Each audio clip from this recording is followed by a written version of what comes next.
Hello guys, আমি আহেলি আর আমার channel explore with আহেলিতে আপনাদেরকে স্বাগত। এইবারের জার্নিটা আমি কলকাতা থেকে 135 কিলোমিটার্স দূরে অবস্থিত খড়গপুর শহর থেকে শুরু করব। এই জার্নিটা আমি খড়গপুর থেকে ডুয়ার্স বাই রোড ট্রাভেল করছি। তাহলে চলুন শুরু করি কিভাবে ডুয়ার্স পৌঁছানো যাবে বাই রোড। সকাল 8টা নাগাদ ব্যাকপ্যাক করে নিয়ে বেরিয়ে পড়লাম। কংসাবতী নদী পেরিয়ে মেদিনীপুর ছাড়িয়ে চলে এলাম শালবনির জঙ্গলে, যেখানে দেখে নিলাম আরাবাড়ি রেঞ্জের ফরেস্ট রেঞ্জ অফিস। তারপর বিষ্ণুপুর বাঁকুড়া ছাড়িয়ে চলে এলাম বাঁকুড়া জেলার বেলিয়াতোড়ে। এখানে এসে শুনলাম এখানে পাওয়া যায় ম্যাচা সন্দেশ। চলুন তাহলে নেমে দেখি ম্যাচা সন্দেশ কেমন হয়।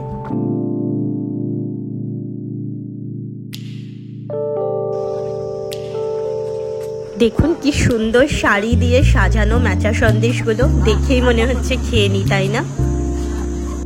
এই রাস্তায় বেশ অনেকগুলো জঙ্গল পড়ে। এখন আমরা যে জঙ্গলটা পেরোচ্ছি এটার নাম হচ্ছে বড়জোড়া ফরেস্ট। এই জঙ্গলে প্রায়ই কিন্তু হাতি দেখা যায়। সামনেই দেখা যাচ্ছে দুর্গাপুর টোল প্লাজা। এখানে মনে হচ্ছে টোল নেওয়া এখনো শুরু হয়নি। দুর্গাপুর ব্যারেজ। এখন আমরা দুর্গাপুর ব্যারেজের উপরে। এখন প্রায় দুপুর 2টো বাজে। এই রাস্তায় ভালো রেস্টুরেন্ট বা ধাবা কিছুই তো দেখলাম না। খিদেও বেশ পেয়েছে আমাদের। দেখি সামনে ধাবা বা কোনো রেস্টুরেন্ট দেখলে দাঁড়াবো। এই ব্যারেজটা কিন্তু দামোদর নদীর উপরে বানানো হয়েছে। নিচে যে নদীটা দেখছেন ওটা কিন্তু দামোদর নদী।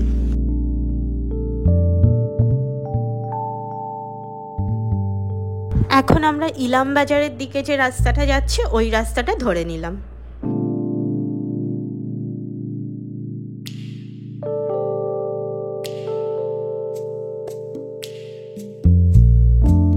এই রাস্তায় তো সেরকম ভালো কোনো রেস্টুরেন্ট বা ধাবা দেখলাম না, তাই এটা মেন রোড। মেন রোডের পাশেই নাথা সিং ধাবা, এটা দেখে দাঁড়িয়ে পড়লাম। তো চলুন দেখি এখানে কি কি লাঞ্চ পাওয়া যেতে পারে।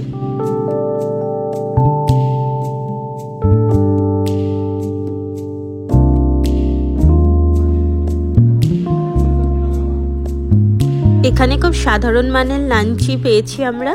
লাঞ্চে আছে ডাল, চানা ডাল, আলু দিয়ে একটা সবজি, পটল আলু সয়াবিন, আলু ভাজা, ব্যাট পাঁপড় আর লেবু। সাথে অবশ্য মাছ বা মাংস নেওয়ার চয়েসও আছে। দুপুরের খাওয়া দাওয়া সেরে আবার আমরা যাত্রা শুরু করলাম মোরগ্রামের দিকে। রাস্তায় কিন্তু দেখলাম বেশ অনেকগুলো ব্যারেজ পড়লো। সামনে দেখি আরো যদি ব্যারেজ দেখতে পাই তাহলে আপনাদেরকে দেখাবো।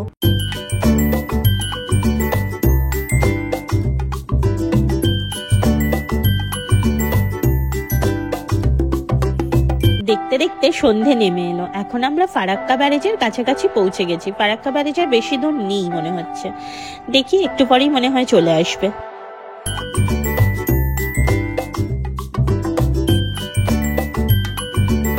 অপেক্ষার পর এখন আমরা গঙ্গা নদীর উপর ফারাক্কা ব্যারেজ ক্রস করছি।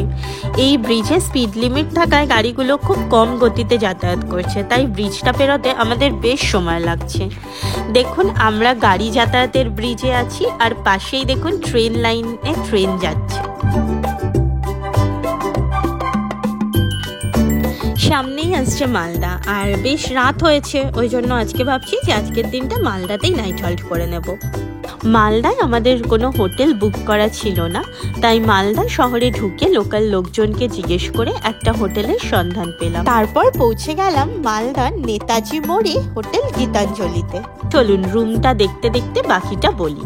রুমগুলো বেশ পরিষ্কার এবং বড় ছিল।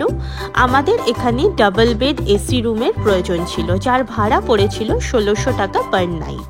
এখানে কিন্তু ব্রেকফাস্ট ইনক্লুড করা ছিল না। আর যেহেতু আমাদের বেশ রাত হয়ে গেছিল তাই ওনারা ডিনারের ব্যবস্থা করতে পারেননি। আমরা ডিনারটা বাইরে থেকে করেছিলাম। রুমে যাবতীয় সব কিছু ছিল, electric Kettle, AC, double bed, TV. রুমের সঙ্গে একটা ছোট ব্যালকনিও ছিল।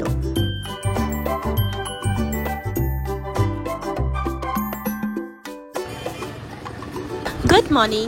আজকে নেক্সট ডে, সকাল 8টা প্রায়। এখন আমি আমার হোটেলের উপরেই রয়েছি। তো আমি উপর থেকে আপনাদেরকে নেতাজি মোড়ের ভিউটা দেখাচ্ছি।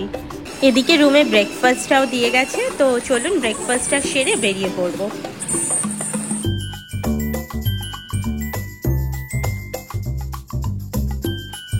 এই যে এটাই আমাদের হোটেল গীতাঞ্জলি, যেখানে আমরা নাইট স্টেটা করেছিলাম, আপনাদেরকে দেখিয়েছি।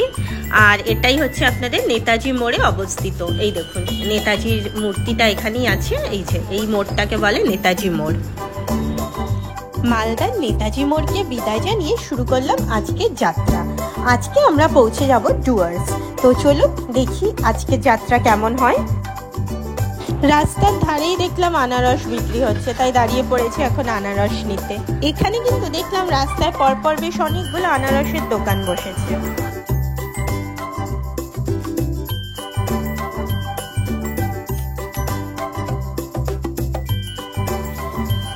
এখন আমি লিচু বাগানে নেমেছি। লিচু বাগানটা অপূর্ব লাগছে দেখতে, গাছগুলো পুরো লাল লিচুতে ভরা।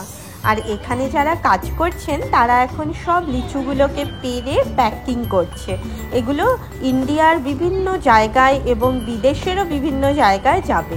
লিচু বাগানের লোকরাও কিন্তু আমাদেরও বেশ কয়েক বাঞ্চ লিচু দিয়ে দিলেন। একটু যেতেই রাস্তার দুধার দিয়ে আম বাগান। মালদার আম তো আমাদের সবার কাছে খুবই জনপ্রিয়। চলুন আপনাদের তাহলে একটু আম বাগানটা ঘুরে দেখাই।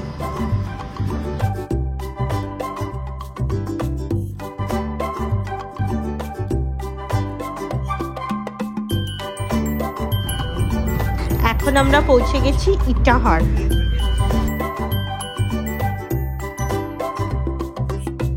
এখন আমাদের শিলিগুড়ি আসার অপেক্ষা। শিলিগুড়ি এখনো 97 কিলোমিটার বাকি। বেলা 2টো বেজে গেছে প্রায়। আর রাস্তার ধারেই একটা ভালো ধাবা দেখতে পেলাম, রং দে বসন্তি। তাই ঠিক করলাম আজকের লাঞ্চটা এখানেই করব। আপনারাও যদি এই রাস্তায় ট্রাভেল করেন তাহলে আপনারাও কিন্তু লাঞ্চ বা ডিনার করার জন্য রং দে বসন্তি ধাবাতে দাঁড়াতে পারেন। আজকের লাঞ্চটা আমরা সিম্পল নিয়েছিলাম, রাইস, ডাল, সবজি, পাঁপড় আর চিকেন কারি।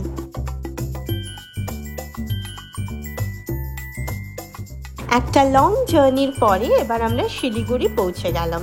এখন আমরা শিলিগুড়ি থেকে সেবকের দিকে যাচ্ছি। রাস্তার দৃশ্য অসাধারণ। এই রাস্তায় গাড়িতে আসার একটা আলাদা আনন্দ।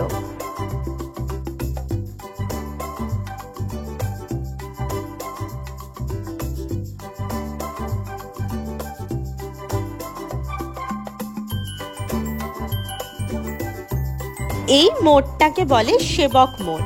এই সেবক মোড় থেকে 3টি রাস্তা ভাগ হয়ে যায়। একটি রাস্তা চলে যাচ্ছে গ্যাংটকের দিকে, একটি রাস্তা চলে যাচ্ছে ডুয়ার্সের দিকে, আর একটি রাস্তা চলে যাচ্ছে শিলিগুড়ির দিকে। এই মোড়ের এখানেই অবস্থিত সেবক ব্রিজ। এই ব্রিজের নিচে যে নদীটি যাচ্ছে সেই নদীটাকে বলা হয় তিস্তা নদী। এই ব্রিজের উপর থেকে চারদিকে দৃশ্যটা এত অপূর্ব লাগছে। আর আকাশে দেখুন মেঘ করেছে, এটি আরো সুন্দর করে দিয়েছে পরিবেশটাকে।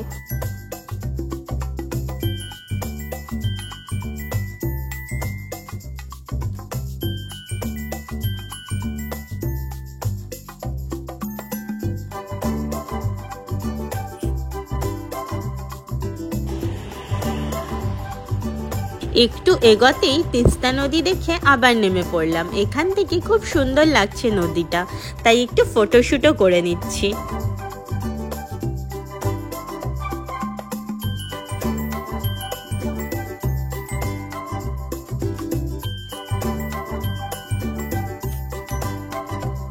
এখন আমরা মালবাজারের দিকে রওনা দিয়ে দিয়েছি।